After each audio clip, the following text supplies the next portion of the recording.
আসসালামু আলাইকুম sir. Hello Shahid, আমার মনে হয় তোমার জায়গায় অন্য কাউকে রিক্রুট করতে হবে।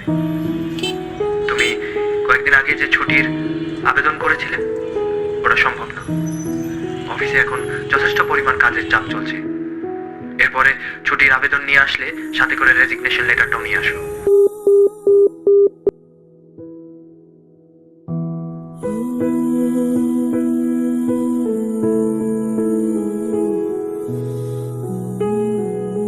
হ্যালো, হ্যাঁ মা। কেমন আছিস আব্বা? জব কেমন যাচ্ছে তোর? জব জব তো ভালোই যাচ্ছে মা। এদিক ওইদিক যাওয়া লাগে, কাজের একটু চাপ। আমাদের বস ভালোই মা।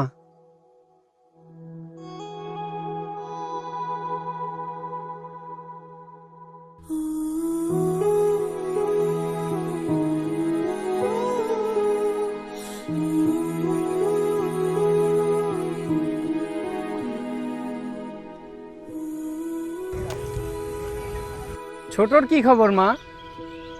ওকে ঠিক মতন পড়াশোনা করছে? বাবাকে চিন্তা করতে না করো মা, পরের মাসে আমি টাকা পাঠাই দিব।